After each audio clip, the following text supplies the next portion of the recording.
하나님교회 11월의 둘째 주일 2부 예배에 오신 여러분들 주님의 이름으로 환영합니다. 이렇게 새로운 얼굴들이 많이 보이는 것 같습니다. 우리 교회 와서 함께 예배하시는 여러분들 주님의 이름으로 축복하며 환영합니다. 이렇게 늘 우리 하나님교회 예배를 사모하며 또 하나님 만나기를 기뻐하시는 분들이 가득할 수 있기를 소원합니다. 사랑하는 우리 성도 여러분, 여러분들 세상에서 제일 오래된 직업이 무엇이라고 생각하십니까? 어떤 직업이 세상에서 제일 오래된 직업일까요? 이런 재미있는 이야기가 있습니다. 어느 날 의사하고 건축가하고 정치인 등 여러 직업을 가진 사람들이 모여서 서로 자기 직업이 세상에서 제일 오래되었다, 그런 주장을 하면서 논쟁을 펼치고 있었습니다. 의사가 이렇게 말했습니다. 하나님께서 아담을 만드시고 하와를 만드실 때 어떻게 하셨느냐 물었습니다. 하나님께서 어떻게 하셨습니까? 하나님께서 아담의 갈비뼈를 취하셔서 하와를 만드셨죠. 이게 바로 외과 수술이다. 외과 수술. 그래서 아담의 배를 가르시고 갈비뼈를 가지고 하와를 만드셨으니 하나님께서 외과 수술하신 것이고 하나님이 의사시니까 의사가 제일 오래된 직업이다 라고 이야기를 했습니다. 그러니까 건축가가 그 이야기를 듣고 있더니 무슨 소리? 그 아담을 만드시기 전에 하나님께서 온 세상을 만드셨지 않냐? 건축하셨지 않느냐? 온 세상을 하나님의 뜻대로 만드셨으니 하나님께서 건축가시고, 그러니까 온 세상을 만든 이 건축가가 가장 오래된 직업이다 라고 이야기를 했습니다. 그랬더니 정치인이 씩 웃으면서 이렇게 이야기를 했습니다. 그런데 하나님께서 세상을 창조하시기 전에 뭐가 있었지? 세상이 온통 혼돈스러웠잖아. 공허하고 혼돈이 가득했잖아. 혼돈을 만드는 전문가는 우리 정치가야. 그래서 그 혼돈을 누가 만들었겠나? 우리 정치인 아니겠나? 그래서 정치인이 세상에서 제일 오래된 직업이네, 이렇게 이야기를 했답니다. 이렇게 심각하시죠? 웃으셔야 하는데 우스갯소리이긴 하지만은 정말 요즘 보면 정치인들이 만들어낸 혼돈이 온 세상에 가득한 것 같습니다. 우리나라도 미국도 국제적으로 이 정치인들이 만들고 있는 혼돈 때문에 참 머리가 아프고 어찌해야 할 바를 모르겠습니다. 여러분, 그런데 진짜 가장 오래된 직업은 무엇일까요? 저는 성경적으로 가장 오래된 직업은 농부라고 생각합니다. 농부. 왜요? 하나님께서 온 세상을 만드셨지 않습니까? 그런데 누가복음 15장 1절에 보면은 하나님께서 예수님께서 이렇게 말씀하십니다. 나는 참 포도나무요 내 아버지는 농부라. 하나님이 농부시라네요. 그러니까 온 세상을 만드신 하나님께서 농부의 마음으로 온 세상을 만드셨으니 농부가 가장 오래되었다는 것입니다. 사실 그렇습니다. 이 온 세상을 만드는 것은 하나의 농사를 짓는 것과 같습니다. 혼돈과 공허의 땅 위에 하나님의 뜻대로 빛이 있으라시니 빛이 있고 하늘이 드러나고 물이 한 곳에 모이고 각종 과일, 씨 맺는 열매, 온갖 나무들이 자라나고 물속에는 물고기가 뛰어놀고 온 땅에는 호흡하는 그 기는 것과 온갖 짐승들이 생겨나고 저 하늘에 별과 해와 달과 별들이 반짝이며 온 우주가 아름다운 조화와 질서를 이루고, 그리고 결국 하나님께서 사람을 창조하셔서 이 땅을 돌보게 하셨습니다. 그래서 어떻게 보면 하나님께서 온 세상을 농부의 마음으로 새롭게 하시고 온 세상을 창조하시는 하나님의 바로 농부 되신 하나님의 솜씨인 것입니다. 그래서 하나님께서 세상을 창조하신 후에 처음 사람 아담의 직업도 바로 농부였습니다. 창세기 2장 5절에 보시면은 여호와 하나님이 땅에 비를 내리지 아니하셨고 땅을 갈 사람도 없었으므로 들에는 초목이 아직 없었고 밭에는 채소가 나지 아니하였다라고 합니다. 이 창세기 2장 5절에 땅을 갈 사람도 없었다. 이것이 옛날 성경에는 경작할 사람이 없었다. 농사 지을 사람이 없었다는 것이죠. 그래서 창세기 2장에 보면 하나님께서 아담과 하와를 지으신 후에 창세기 2장 15절에 보시면 여호와 하나님이 아담을 이끌어 그 사람을 이끌어 먼저 아담을 지으신 후에 그 사람을 이끌어 에덴 동산에 두어 그것을 경작하며 지키게 하셨다.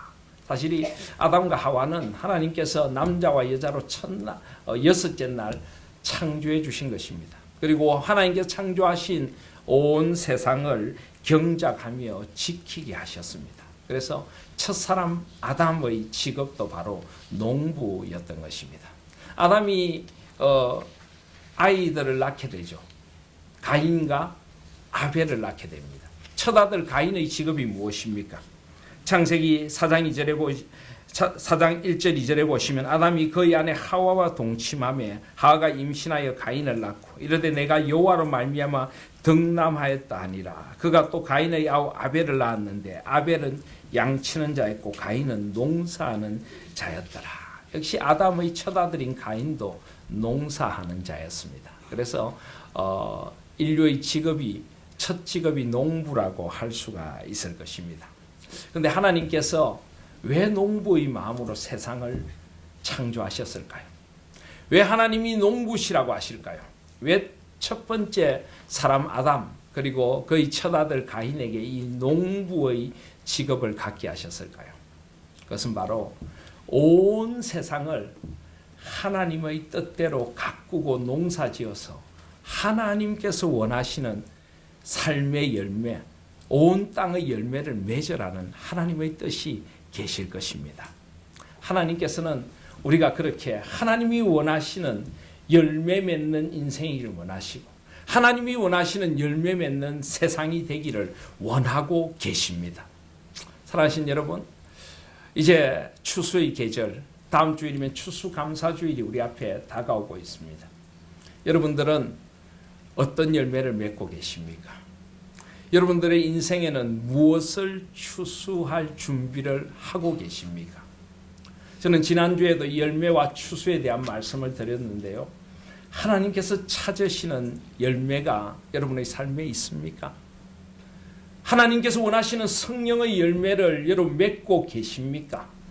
9가지 맛이 골고루 나는 성령의 열매, 사랑과 희락과 화평과 오래 참음과 자비와 양성과 충성과 온유와 절제의 이 맛이 골고루 나는 성령의 사람으로 여러분은 열매 맺고 있습니까?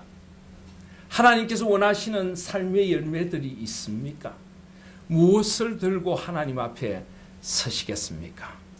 오늘 저는 다시 한번 농부 되신 아버지께서 우리의 인생을 아름답게 농사지어 주시길 원하면서 하나님 앞에 드리는 열매가 풍성한 우리 하나님 공동체가 되기를 소원합니다. 그런데 우리가 좋은 열매 맺기를 우리보다 더 원하시는 아버지 하나님께서 우리가 좋은 열매 맺도록 하려고 우리에게 주시는 것이 있습니다. 그것이 무엇일까요? 그게 바로 성령 하나님의 능력, 성령 하나님의 힘, 권능인 것입니다. 오늘 사도행전 1장 8절에 보시면은 오직 성령이 너에게 임하시면 너희가 권능을 받고 예루살렘과 온 유대와 사마리아와 땅 끝까지 이르러 내 증인이 되리라. 여기 보면 너희가 권능을 받고, 이 권능이라고 하는 말, 디나미스라고 하는 말은 능력이다, 힘이다, 무엇인가를 해낼 수 있는 어떤 능력과 힘을 이야기를 합니다. 그런데 하나님께서 성령으로 우리에게 기름 부으시면 우리에게 바로 이 성령의 권능이 생긴다고 말씀합니다. 왜 권능이 필요합니까? 우리는 하나님께서 원하시는 좋은 열매를 맺기를 원하는데 우리에게 좋은 열매를 맺을 수 있는 능력이 없기 때문입니다. 우리는 좋은 열매 맺고 싶지만은 우리 속에 죄악의 쓴뿌리가 아직도 도사리고 있어서 우리는 사랑과 희락과 화평의 열매를 맺고 싶지만은 자꾸 우리 삶에 미움의 열매가 생기고 기쁨보다는 절망의 열매, 슬픔의 열매가 도사리게 자라나게 되고 화평의 열매가 아니라 분열의 열매가 우리 속에 자꾸만 자라나는 것입니다. 우리는 오래 참지 못하고, 우리는 자비롭지 못하고, 우리는 선하지 못합니다. 우리는 신실하지 못하고, 우리는 온유하지 못하고, 우리는 절제할 줄 모릅니다. 우리에게 그런 열매를 맺고자 하는 소원은 있지만 우리의 마음은 원이로되 우리 육신이 약하기 때문에 성령 하나님께서 우리에게 권능을 베풀어 주셔야, 그 성령님의 능력이 우리에게 임해야 우리가 하나님이 원하시는 열매를 맺을 수 있기 때문입니다. 그래서 사도행전은 바로 누가복음의 속편이라고 할 수가 있습니다. 예수 그리스도께서 이 땅에 오신 이유가 무엇입니까? 우리를 새롭게 하시려고, 우리를 거듭나게 하시려고. 우리는 원래 하나님의 열매 맺는, 하나님께서 창조를 통하여 만들어주신, 우리는 하나님의 마음의 기쁨이 되는 존재였습니다. 그런데 우리가 그만 하나님께서 금하신 열매를 따먹음으로 말미암아 하나님같이 되고자 하는 교만에 빠졌고 하나님 앞에 불순종하는 존재가 되어버렸습니다. 그런 우리를 이제 그렇게 버림받은 죄와 허물로 죽은 우리를 다시 살리셔서 예수 그리스도라는 나무에 접붙여서 진정한 생명의 열매, 하나님이 원하시는 열매를 맺게 하려고 예수님께서 이 땅에 오셨습니다. 바로 그것이 누가복음입니다. 그리고 그 생명의 열매를 이제 어떻게 맺는가 하는 것이 바로 사도행전의 내용이라고 할 수가 있습니다. 그래서 오늘 본문은 아니지만 사도행전 1장 1절에 보시면 데오빌로여 내가 먼저 쓴 글에는 무릇 예수께서 행하시며 가르치시기를 시작하신부터, 먼저 쓴 글은 누가복음입니다. 누가복음에는 예수께서 행하시며 가르치시기를 시작하신부터, 2절에 보면 그가 택하신 사도들에게 성령으로 명하시고 성천하신 날까지 일을 기록하였노라. 그런데 이 주님께서 행하시고 가르치신 내용이 무엇인가가 3절에 나옵니다. 그가 고난 받으신 후에 또한 그들에게 확실한 많은 증거로 친히 살아계심을 나타내사 40일 동안 그들에게 보이시며 하나님 나라의 일을 말씀하시니라. 그렇습니다. 예수 그리스도께서는 하나님 나라를 회복하러 이 땅에 오셨습니다. 하나님 나라는 어떤 나라입니까? 바로 창세기 1장에 나타난 하나님이 창조하신 하나님의 세계입니다. 하나님의 뜻이 온전히 나타나고 하나님이 원하시는 열매가 온 세상에 맺히는 그런 세상이 바로 하나님의 나라입니다. 그런데 창세기 3장의 인간의 타락으로 말미암아 우리는 그 나라를 잃어버렸습니다. 낙원을 잃어버린 존재가 되었습니다. 그런 우리에게 예수 그리스도께서 찾아오셔서 우리를 다시 한번 그 하나님 나라로 불러주신 것입니다. 그래서 예수님은 이 땅에 오셔서 공생애를 시작하시며 때가 찼고 하나님의 나라가 가까웠으니 회개하고 복음을 믿어라. 바로 하나님 나라를 회복하러 오신 예수 그리스도를 받아들이고 예수 그리스도 안에서 이제 열매 맺는 새로운 인생으로 나오라고 우리를 초대하신 것입니다. 그래서 오늘 4절 이하에도 보면은 바로 그 하나님 나라의 열매를 위하여 기다리라고 하십니다. 4절에 보면 사도와 함께 모이사 그들에게 분부하여 이르시되 예루살렘을 떠나지 말고 내게서 들은 바 아버지께서 약속하신 것을 기다리라. 5절에 보면 요한은 물로 세례를 베풀었으나 너희는 몇 날이 못되어 성령으로 세례를 받으리라. 성령의 세례를 받아야만 합니다. 성령께서 임하셔야만 하는 것입니다. 오늘 8절 말씀처럼 오직 성령이 우리에게 임하셔야 하나님의 나라가 온전히 우리 가운데 회복되고, 오직 성령 하나님이 임하셔야 우리가 권능을 받고 하나님이 원하시는 열매를 맺게 될 줄 믿습니다. 그래서 저는 우리 하나님교회가 이 하나님의 능력, 이 성령의 권능을 사모하는 교회가 되기를 소원합니다. 성령의 능력을 덧입어서 하나님이 원하시는 열매를 맺는 그런 우리 하나님교회, 우리 온 성도들이 되기를 소원합니다. 제자들도 주께서 기다리라고 하시니 이 열매에 대한 그런 갈망이 있었습니다. 회복에 대한 갈망이 있었습니다. 그래서 6절에 보면 그들이 모였을 때 예수께 여쭈어 이르되 주께서 이스라엘 나라를 회복하심이 이때니까 하니, 7절에 예수님께서 이르시되 때와 시기는 아버지께서 자기의 권한에 두셨으니 너희가 알 바 아니요. 무슨 말씀입니까? 성령 하나님은 주권적으로 임하시는 영이십니다. 성령 하나님 우리에게 은혜 베푸시기를 원하십니다. 성령 하나님 우리를 변화시키기를 원하십니다. 우리에게 권능을 주기를 원하십니다. 하나님의 때에, 하나님의 정하신 그 때에 주권적으로 성령의 은혜를 베풀어 주시라고 약속하십니다. 저는 어떤 의미에서 우리 하나님 교회가 지금 또 한 번 그 때를 맞이하고 있다고 믿습니다. 하나님께서 우리를 거룩한 분리의 길로 인도해 주셨습니다. 물론 그 가운데는 담임 목사인 저희 여러 가지 부족과 연약이 있었습니다. 우리의 허물도 있었습니다. 그러나 그럼에도 불구하고 하나님께서 우리 하나님 교회를 이 시대에 열매 맺는 교회로 쓰시고자, 이 땅을 새롭게 하는 하나님 나라를 회복하는 교회로 쓰시고자 우리를 거룩한 분리를 통해 불러주시고 우리를 새롭게 하신다고 믿습니다. 우리에게 이 성령 하나님의 은혜를 사모하며 권능을 사모하는 새로운 역사를 일으키시고자 우리를 이렇게 새롭게 세우셨다고 저는 믿습니다. 저는 하나님의 이 때와 기한, 하나님의 예비하신 손길을 요즘 너무나 가슴 절절하게 느끼고 있습니다. 노예로부터 그런 어려움을 당하면서 제일 처음 그 어려움 때문에 노회가 열렸던 날, 우리 성도님들도 많이 오셨죠, 그죠? 제가 굉장히 마음에 힘이 들었습니다. 힘이 쭉 빠져서 노예가 마치고 제 차에 가서 털썩 이렇게 앉는데, 제 차에 가서 앉자마자 저에게 전화가 왔습니다. 제가 신광교회 담임 목사로 위임을 받을 때 제 위임식을 집례해 주셨던 그 당시 노회장 목사님, 이 고신의 경기노회 아주 어른 목사님이신데 그 목사님 전화가 와가지고 김 목사, 우리 교회 와서 부흥회를 한번 인도해라. 저는 너무나 놀라웠습니다. 그 목사님과 제가 연락을 안 하고 지낸 세월이 수년이었습니다. 목사님 저를 기억이나 하시겠나 하는 생각을 하고 있었는데 그 목사님이 갑자기 전화가 와가지고, 그것도 하필 바로 그때 노예로부터 어려움을 당하고 그냥 온몸에 힘이 빠져서 차에 타고 왔는데 전화가 와서 저보고 부흥회를 좀 인도하라고 이야기를 하시는 겁니다. 때와 기한은 하나님께 속해 있구나. 제가 그 전화를 받으면서 목사님, 제가 이런 어려움을 겪는데 괜찮겠습니까? 그게 무슨 상관이야. 내가 김 목사를 주의 종으로 믿고 내가 우리 교회에 말씀을 맡기고 싶어. 와서 전해라. 그러시는 거예요. 그래서 날짜를 약속을 했습니다. 근데 그 날짜가 바로 지난 주간이었습니다. 근데 지난 주간 제가 어떤 일을 당했는지 아시죠?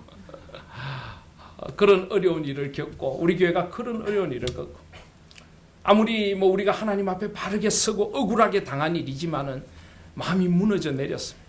마음을 추스르기가 참 쉽지 않았습니다. 그런데 딱 그 일이 있자마자 그 일이 화요일에 있고 그리고 목요일부터 집회를 했던 것입니다. 집회를 하는데 얼마나 하나님께서 주시는 위로와 은혜가 넘쳤는지 모릅니다. 제가 그 일을 당하고 목사님께 전화를 드렸습니다. 저 이런 일 당했는데 제가 설교를 해도 되겠습니까? 집회를 인도해도 되겠습니까? 그러니까 목사님이 그러시더라고요. 김열 목사는 하나님께서 목사로 세우셨지 누가 다른 사람이 세운 것 아니야. 그리고 하나님께서 세우신 종으로, 또 하나님 교회를 하나님께서 세우신 교회로 담임 목사의 자격으로 와서 말씀을 전해라. 그렇게 이야기하시더라고요.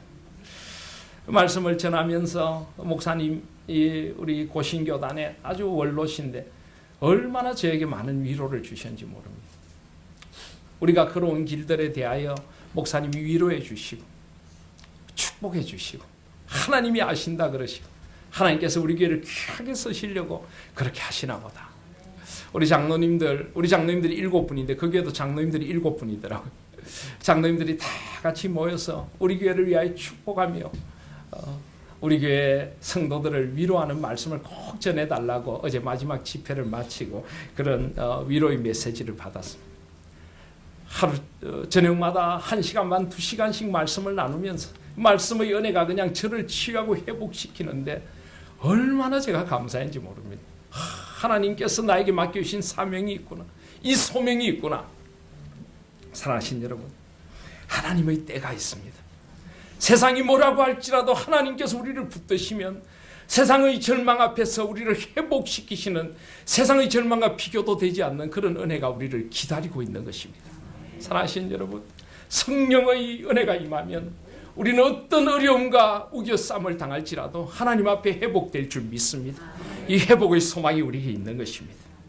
그래서 8절에 보시면 오직 성령이 너희가 하시면 너희가 권능을 받고 성령 하나님이 우리에게 권능을 주십니다. 이 권능이란 힘, 능력이라고 아까 말씀을 드렸습니다. 그런데 어떤 힘일까요? 어떤 힘일까요? 여러분, 세상은 힘을 숭배하는 세상으로 점점 바뀌어져 가고 있습니다. 사람들은 자기들에게 주어진 이 힘을 가지고 다른 사람을 누르고 세상을 뒤흔들고 이 힘을 잘못 써서 망하기도 하는 것입니다. 지금 우리나라에 일어나고 있는 일들이 바로 그것을 우리에게 여실히 보여주고 있지 않습니까? 대통령은 자기에게 주어진 힘, 권한을 잘못 사용했습니다. 국민이 부여해 준 그 힘을 잘못 사용했습니다. 아니, 더 크게 보면은 하나님께서 세워주신 자리일 수도 있는데 하나님 앞에 겸손하게 그 힘을 바르게 하나님의 뜻대로 쓰지 못했던 것일 수 있을 것입니다. 대통령을 움직이고 있던 또 다른 힘이 있었습니다. 비선실세. 얼마나 잘못된 힘입니까? 얼마나 한 나라의 그 기강을 무너뜨리고 국민들의 그 바람들을 우습게 조롱한 잘못된 비선실세가 아닙니까? 잘못된 힘입니다. 잘못된 힘. 세상 사람들이 추구하는 힘은 그런 것입니다. 결국은 세상을 파괴하고 자신을 파괴할 수도 있는 힘인 것입니다. 지금 미국도 마찬가지 아닙니까? 미국의 선거 결과를 놓고 국제사회가 경악을 하고 있습니다. 미국의 새롭게 대통령이 된 사람은 자신의 그 힘이 다라고 생각하는 사람입니다. 어떤 신문에 보니까 미국의 선거의 승리는 트럼프의 승리가 아니라 사람들 속에 도사리고 있던 편견과 정오와 무지와 집단 이기주의의 승리다. 이런 말을 써놓은 것을 봤습니다. 물론 뭐 미국의 다른 나라 이야기이기도 하고 어떻게 성경적으로 보면은 두 후보다 민주당 후보든 공화당 후보든 성경적인 가치관과는 거리가 먼 사람들입니다. 그런데 여러분, 미국의 그 기독교, 백인 기독교인들의 80%가 트럼프 후보에게 투표를 했습니다. 그것이 저는 너무나 마음이 아픈 것입니다. 과연 트럼프 후보가 하나님의 힘을 의지하는 바른 기독교적인 가치관을 가진 후보라고 할 수가 있을까요? 그 많은 백인 기독교인들이 트럼프 후보에게 투표를 한 것은 그들의 힘을 한번 키워보자고 하는 것입니다. 소수자를 내리누르고 인간에 대한 존중과 예의가 없는 사람입니다. 사람들을 혐오하고 인종차별을 부추기고 여성들을 성적인 대상으로 조롱하는 사람입니다. 어떻게 그런 사람이 기독교적인 가치관을 가진 사람이라고 그들이 지지할 수가 있는 것입니까? 트럼프 후보가 한 번은 TV 토론에 나와서 자신을 가리켜서 자기도 아주 신실한 복음주의자라고 이야기했습니다. 성경책을 들고 나왔어. 그래서 사회자가 물었습니다. 당신이 제일 좋아하는 성경 구절이 무엇입니까? 트럼프 후보가 뭐라고 대답했는지 아십니까? 내가 제일 좋아하는 성경 구절은 이에는 이, 눈에는 눈. 참, 어떻게 그런 어이없는 대답을 할 수가 있습니까? 예수님께서는 분명히 옛 율법에 이에는 이, 눈에는 눈이라고 하였지만 나는 원수를 사랑하고 나의 오른밤을 치는 자에게 왼밤을 돌려대라고 너에게 가르친다. 예수님 그렇게 말씀하셨습니다. 우리가 추구하는 힘은 그런 것이 아닙니다. 다른 사람을 내리누르고 나의 어떤 그 이익을 위해서라면은 어떤 힘의 남용도 불사하는 그런 힘이 아니라 우리가 가져야 할 힘, 바로 성령께서 주시는 이 권능의 힘은 두 가지로 나타날 수가 있습니다. 첫 번째는 구심력입니다. 안으로 향하는 힘입니다. 두 번째는 원심력, 밖을 향해 뻗어나가는 힘입니다. 구심력은 무엇입니까? 바로 안으로 나를 변화시키는 능력, 힘이 바로 성령께서 주시는 권능인 것입니다. 성령께서는 우리의 이기심을 내리누르고 우리가 하나님의 사람으로 변화되도록 하십니다. 성령 하나님께서 우리의 죄를 이기고 우리가 거룩한 사람이 되도록 하시는 능력의 영으로 임하시는 것입니다. 다른 사람을 조롱하고 다른 사람이 가진 힘을 이용하여서 사람을 착취하는 것이 아니라 다른 이들을 사랑할 수 있는 능력, 용서할 수 있는 능력, 하나 되게 하는 능력이 바로 성령 하나님이 주시는 권능인 줄 믿습니다. 성령의 하나 되게 하신 것을 힘써 지키라. 내가 가진 힘을 가지고 사람들을 분열시키고 사람들에게 나의 힘을 통해서 나의 세력을 과시하는 것이 아니라 우리가 가져야 할 힘, 성령 하나님께 주시는 힘은 섬김의 능력, 섬김의 능력, 나눔의 능력입니다. 낮아짐의 능력입니다. 자기 부정의 능력인 것입니다. 사랑하신 여러분, 하나님께서 주시고자 하는 힘이 무엇인지, 그리고 이 세상을 새롭게 하는 진정한 힘이 무엇인지를 우리는 말씀 앞에서 새롭게 배울 필요가 있습니다.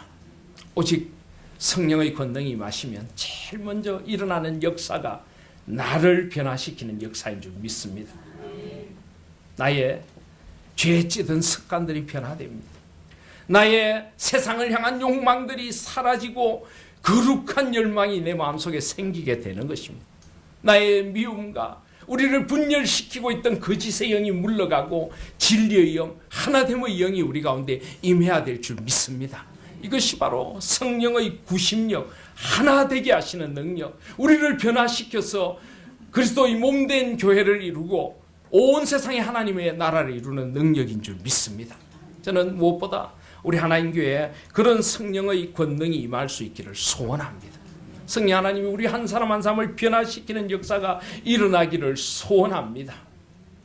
우리를 변화시켜서 우리를 하나 되게 하시는 성령의 권능이 우리 가운데 나타나 온전히 주님 안에서 주님이 원하시는 아름다운 하나님 나라 공동체, 성령의 공동체, 말씀의 공동체.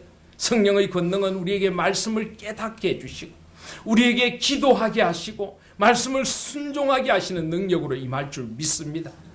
다른 이들을 끌어들여 하나 되게 하고 용서하고 다른 이들을 일으켜 세우는 그런 능력으로 임하게 될 것을 믿습니다. 그런 능력이 우리 가운데 임할 수 있기를 소원합니다. 그래서 이 힘을 숭상하는 세상을 바꿀 수 있는 것은 결코 그들이 가진 인간적인 힘이 아닙니다. 예수 그리스도는 인간적인 힘으로 세상을 바꾸신 분이 아닙니다. 예수 그리스도는 스스로 십자가의 자리로 나아가셨고 자기를 버리사 온 세상을 새롭게 하신 분이십니다. 예수 그리스도는 스스로 낮아지고 낮아지셔서 온 세상 사람들을 구원의 자리로 인도하신 것입니다. 사랑하신 여러분, 바로 그런 낮아짐의 능력, 바로 그런 섬김의 능력, 바로 그런 화해와 용서의 능력으로 세상을 새롭게 하실 수 있는 우리 하나님 교회가 되기를 소원합니다. 그것이 세상을 바꿉니다. 그것이 세상을 새롭게 할 줄 믿습니다. 그리고 이 권능은 원심력으로 뻗어져 나가기도 해야 합니다. 오늘 8절 말씀해 보시면 너희가 권능을 받고 예루살렘과 온 유대와 사마리아와 땅 끝까지 이르러 내 증인이 되리라. 성령의 권능을 받은 사람은 예수 그리스도의 증인이 됩니다. 증인이 된다는 것, 이 마르티스라고 하는 말은 내가 본 것을 그대로 증거하는 사람을 말합니다. 내가 체험한 것을 말하지 않을 수가 없는 사람입니다. 나에게 찾아오신 주님의 은혜를 나가서 말하지 않을 수 없는 사람, 생생하게 목격한 것을 증거하지 않을 수 없는 사람이 바로 이 증인인 것입니다. 사랑하신 여러분, 성령의 능력이 내 가운데 임하면 내 속에 변화가 일어납니다. 그럼 우리는 이 변화를 말하지 않을 수가 없는 것입니다. 나를 변화시키신 주님, 나를 이렇게 회복시키신 주님, 나에게 임하신 그 성령의 놀라운 기쁨, 나에게 임한 그 성령의 열매, 그것들을 사람에게 증거하지 않을 수가 없는 것입니다. 그것이 바로 복음의 원심력, 그것이 바로 성령의 권능의 원심력으로 나타나져야 하는 것입니다. 사랑하신 여러분, 우리 주위에 복음을 모르고 죽어가는 사람들이 참 많이 있습니다. 세상의 힘이 다인 줄 알고 자기 스스로를 파괴시키고 공동체를 파괴시키는 불쌍한 사람들이 많이 있습니다. 성령의 능력이 임하면요, 긍휼히 여기는 마음이 생겨납니다. 불쌍히 여기는 마음이 생겨납니다. 복음을 모르고 죽어가는 사람들을 보면 눈물이 납니다. 저대로 살아가면 안 되는데 세상의 것만 추구하는 사람들을 보면 마음이 탑니다. 저들이 돌아와야 하는데 온 세상을 보면 성령의 탄식하시는 소리를 듣습니다. 이 땅이 회복되어야 하는데, 그래서 성령의 능력에 사로잡힌 사람은 나아가서 사람들을 붙들고 우리를 회복하신 주님을 이야기하지 않을 수가 없는 것입니다. 주님 앞에 돌아와야 된다고 그를 붙들고 한 영혼을 안고 외치지 않을 수가 없는 것입니다. 증인이 되을 수밖에 없는 것입니다. 사랑하신 여러분, 이제 한 해의 끝자락에 서 있습니다. 올 한 해 여러분들은 사람들을 어떻게 만나고 어떻게 섬기셨습니까? 그들에게 여러분이 만난 예수 그리스도에 대하여 얼마나 말해 주셨습니까? 죽어가는 한 영혼에 대하여 나도 냉담하게 그냥 내 일에 바빠서 내 삶의 자리만 추구하고 살아가진 않았습니까? 이제 이 한 해가 가기 전에 우리 주위에 이 복음을 모르고 죽어가는 사람들, 이 성령의 은혜를 모르고 이 세상을 살아가는 사람들에게 증인이 되어야 하겠습니다.